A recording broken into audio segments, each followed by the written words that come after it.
Welcome to Stargatesing. Wait, Nailed it. Okay. Nailed it in one. Welcome to Stargatesing, the Patreon. No. Welcome to Stargatesing, the patron-only edition. Welcome to Stargatesing, patrons-only party, a special edition of your favorite Stargate gazing podcast. I'm your host, Kathy. And I'm your other host, Mary. On the first of each month, you can hear our discussion of the mini-series Stargate Origins. Hello! Hello! Kathy! Mary! I feel like it's been a really long time since we've spoken. So long. How long has it been? Like 10 seconds? About that, 20 seconds? yeah. Maybe even a full 2 minutes since we finished recording the last episode of the regular series. Crazy. I feel like I haven't seen you in 10,000 years. It could have been 10,000 years. Yeah. Right. Yeah, absolutely. Or 2 seconds. 2 I don't seconds. know. Wibbly wobbly, Yeah. timey-wimey. I don't understand the passage of time. I mean, Yeah. it could have been since Giza 1928 for all we know. It could have been that long, yes, absolutely. Can't imagine why you picked that location and It's date. just random, just came to me. Yeah. How are you today? I'm doing okay. I'm sweaty, but Yeah, it's hot and gross but out today. otherwise good. Yeah. How about you? I recently got a new tattoo, and anyone who's gotten a tattoo will be very familiar with the itchy phase. And I've gotten to the itchy phase, and it's kind of driving me a little crazy right now. But other than that, I absolutely love it. So yeah, that's where I'm at today. Woo! Itchy, hot, Itchy, Yeah. so itchy, and trying to ignore it while I sit here and record podcasts. And just drink more beer, which is currently a Headway IPA by Counterweight. Woo! Yeah. Why doesn't Jeff come down to bring me another beer? I don't know. That's a good very question. upsetting. Probably because you live like a half an hour He away. could have made it by now. Would be my guess. He could have, actually. He could have made it there and back in the time it took us to record the last episode. All right, fine. I'll just drink my soda. If he was a good friend, he would have done it, but apparently he's not that good of a friend. I got soda. It's okay. That's fair. All right. So, Kathy, Yes. what are we talking about today? So we're talking about Stargate Origins, Episode 1. And these episodes are very short. I did not really know anything about Stargate Origins before that, including the fact that these are 10-minute episodes. So I knew that they were short, but as I was watching it, I realized that I either didn't pay a lot of attention to it the first time I saw it, and I actually don't even know that I watched the whole series because I have no idea what happens. yeah. Moving forward. All of this seemed vaguely familiar, but I don't know what happens next. So we might not have ever finished it in our first watch. So it'll be...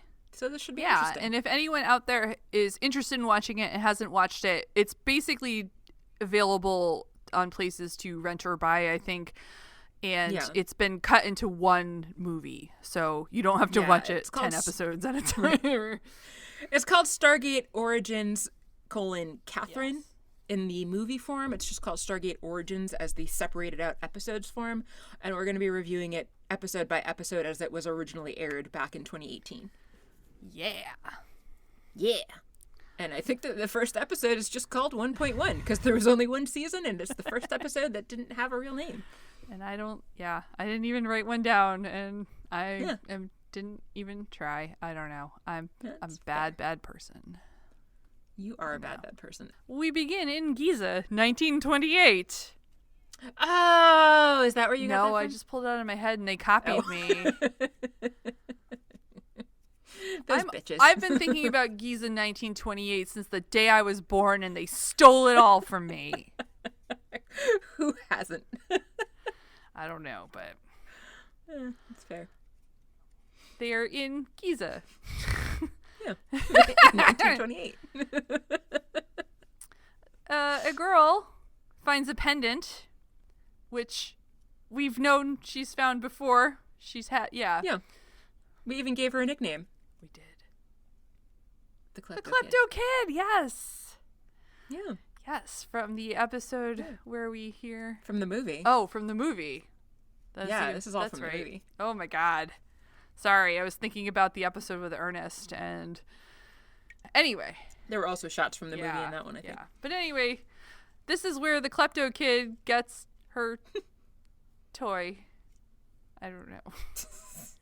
AKA an amulet with the Eye of Ra on it. We're off to a good start here. And she's called by someone. And then we see the Stargate in the desert. It is being stood upright by a bunch of people. And again, why and how do they know that's what they should be doing with it is a mystery. Very true. Valid questions. Yeah. And then it's 10 years later, and the Stargate is in some kind of warehouse, maybe? Somewhere. Yeah.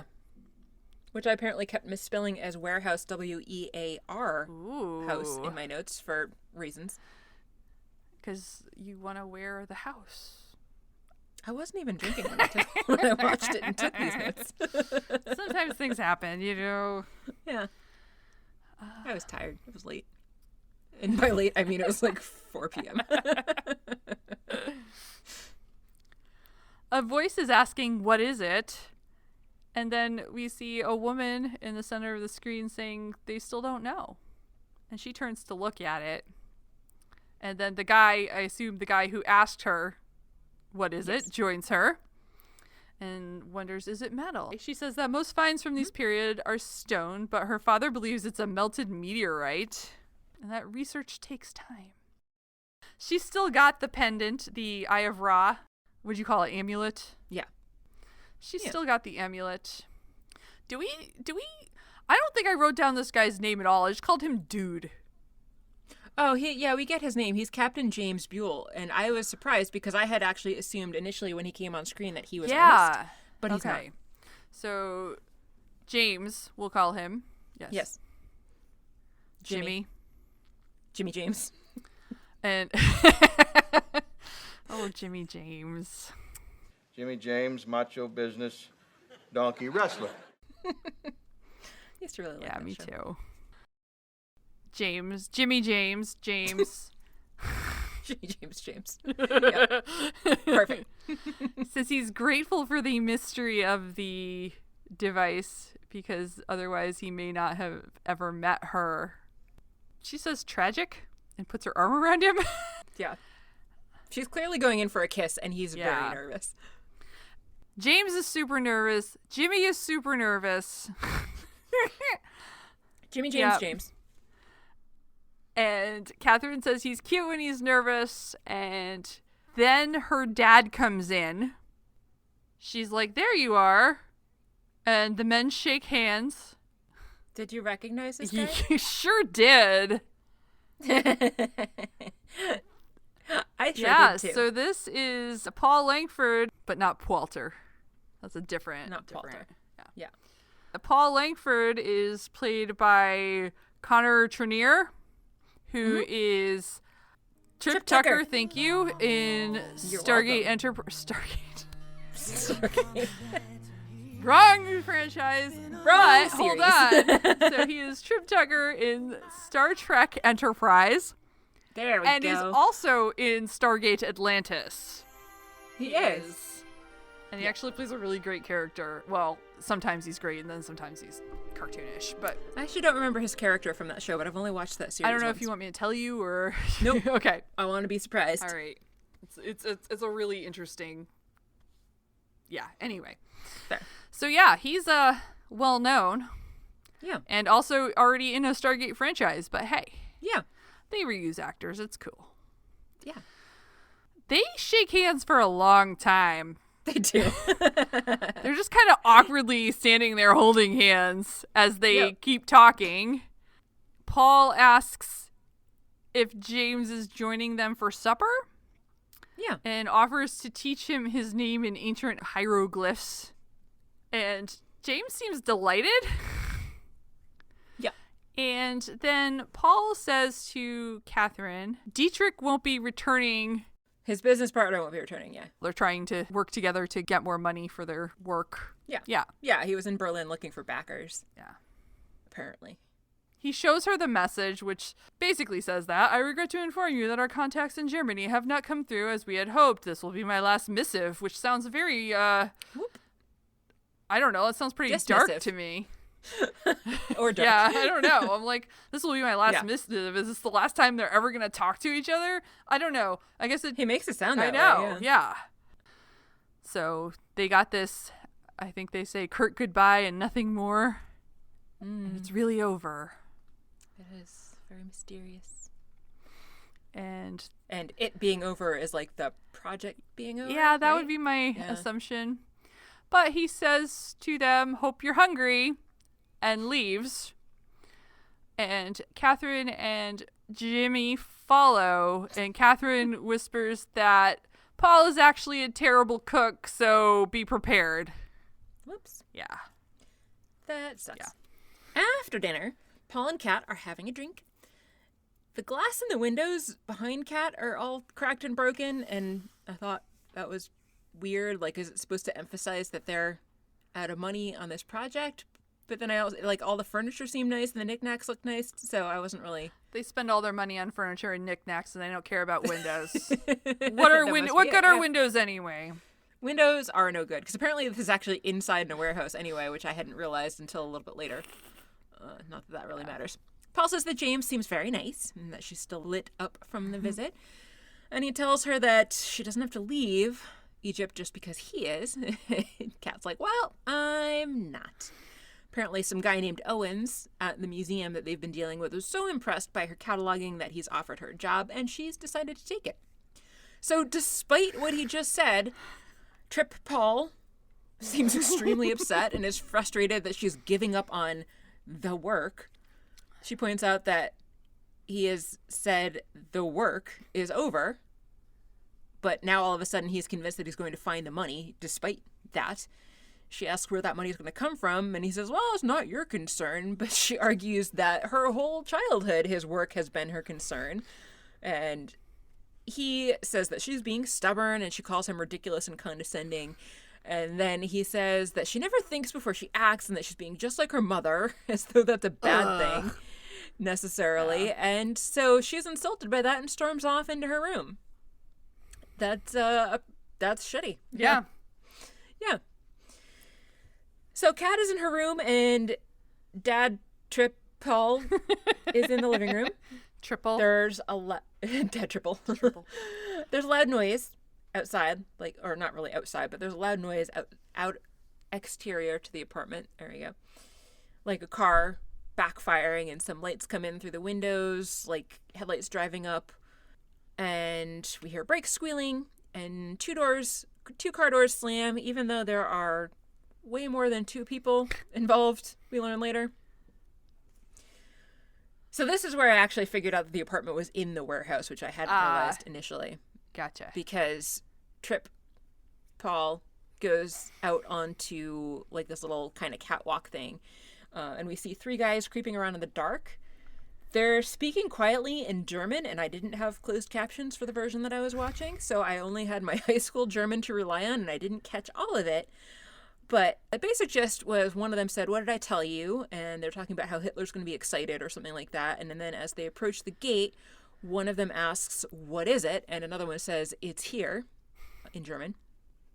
Great job. Oh, thank you. I didn't get any of that, so. Yeah, fair. Tripp Paul Dad is watching from that gangway or catwalk on the opposite side of the gate as the Germans are approaching.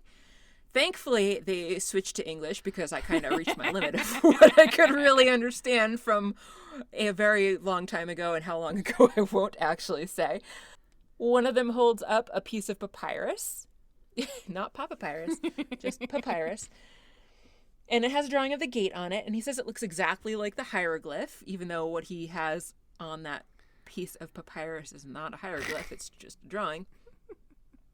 Two of the Nazis walk off screen, and a random woman comes up that is apparently with them and tells the guy with the papyrus that she's so proud of him. She tells him to stand on a certain spot on the floor and readies a video camera, or whatever they were called back then, because it wasn't video. But he puts his hat back on, which is a good thing because he had very terrible hair, so he looks better with a hat on. She starts to record, and we see her view through the camera. as the SS guy says, "Behold, the gateway to history is..." But then he's cut off by Tripp / Paul / Dad, who comes on screen. I should probably pick one name, but I kind of like all three. Call him Trippal. Trippal, yeah. I don't know. Trippalther? Tripp Dad?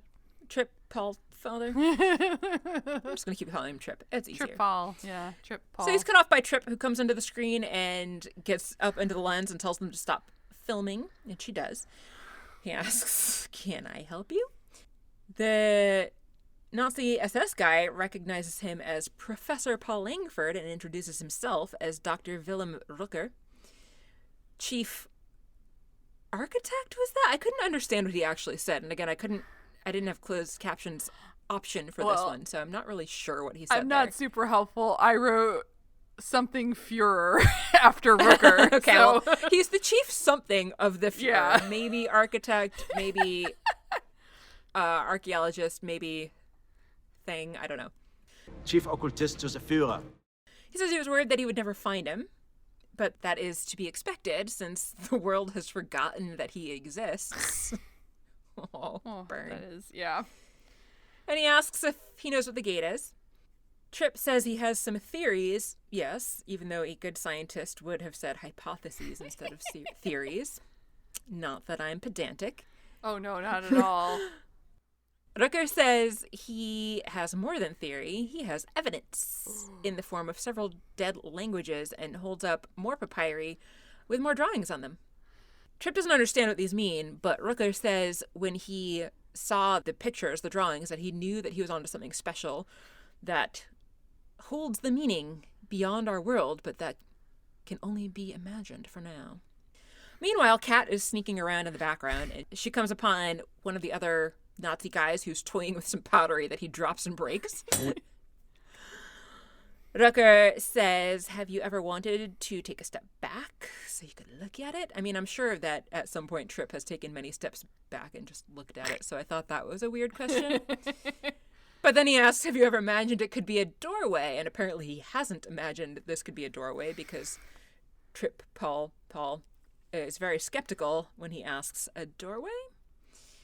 At this point, the pottery-breaking Nazi finds Kat, points a gun at her head, and makes her hand over the gun that she was apparently carrying. He brings her out, and Tripp is, of course, very upset, but she assures him that she's okay. She asks Rucker where Dietrich is, and he says that after alerting him to their whereabouts, Dietrich was met with a disastrous difference of opinion. So, sounds like he's really not coming back at this point. Kat obviously is pissed and tries to struggle free from the guy holding onto her arm, but that doesn't work. And Rucker says there's no need for weapons, and they can be civilized. But then he has Kat tied up, like Paul is also. So Kat's like, yeah, super civilized. He tells the others to go finish the preparations, whatever those are. He basically says that they're being dumb for not being able to figure out the true purpose and power of the gate after all this time.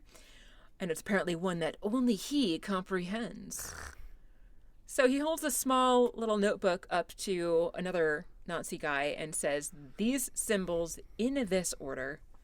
The guy goes up and looks like he's about ready to manually dial the gate since it's not hooked up to anything that would dial it automatically, of course. Yeah. Yeah. Tripp and Kat still want to know why he's there, and he says it's time to show them what he's come all this way to do. That's it. Yeah.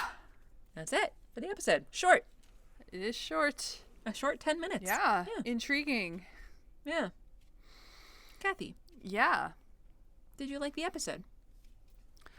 I think I liked it. I liked it insofar as it established characters and set up, obviously, what's going to be some sort of very interesting adventure, maybe, with the Stargate. It's a little funny to me that, like Indiana Jones, the Nazis are the big enemy here. And which, obviously, time period, sure, but, like, it just seems funny that they went that same route. And then I'm also a little bit No. I'm also interested to see what happens, since the impression that we've gotten from what we've seen of Catherine in the movie in SG1 is that the gate didn't work until much later. Except for that sneaking Ernest through, but that happened. She didn't know about that either, so. Right, yeah, she says she didn't know that that's what happened and that it was just a lab accident as far as she was told. Yeah, so it'll be interesting to see where we go. Yeah. Yeah, I thought pretty much the same thing. I enjoyed the episode itself. I did think it was a little bit cliche that they're fighting Nazis, like archaeologists fighting Nazis again, because that is the entire theme of Indiana Jones and many other movies too. But I really like the character of her dad in Enterprise. I actually liked Enterprise. I know a lot of people didn't. I actually liked it at least the first 2 seasons, and I liked his character, so I was happy to see him here. I thought it was entertaining and interesting.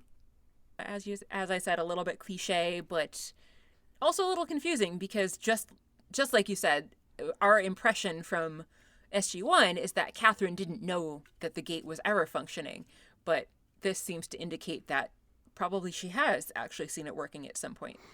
And I'm also wondering if they're going to like kind of retcon some reason into this as to why she may have seen it working and forgotten, or I'm assuming they got it working and maybe she doesn't remember it working or whatever. I'm interested to see how they handle that. Yeah. So what's next? All right, let's see. So the next episode of Stargate Origins that we'll be watching is episode 2. All right, original name. Yes. Dr. Brooks' intentions become clearer as he puts his theories about the Langford discovery to the test. As the ring's potential is revealed, Brooke decides to kidnap Professor Langford as Catherine is held hostage by one of his loyal soldiers. Is his name Brooks and I was just calling him Rooker the entire time anyway? I thought it was Rooker. That's what I wrote down too, was Rooker, but this is spelling a BRU with the bloops. Umlaut. Yes, thank you. I like to call them the bloops. Yeah. BRUCKE. Let's see what the cast. I mean, it must be, I guess. I guess I could have sworn he said Rooker. I thought that's what he said too. Yeah, it says Wilhelm Brooke. My name is Dr. Willem Röcke. But I totally, yeah. Well. All right. Well, whatever. Not re-recording the whole episode. No. We'll just try again next time. Leave that in there. That's fine. Yeah. All right. As always, thanks for listening. I won't go through the whole spiel here, but as you know, feel free to get in touch with us through the Patreon page or Twitter or email or our website or any of the methods that you so choose. I'm Mary. I'm Kathy. And you've been listening to Stargatesing for donors only. Patreon party. Woo! Woo! The end. The end.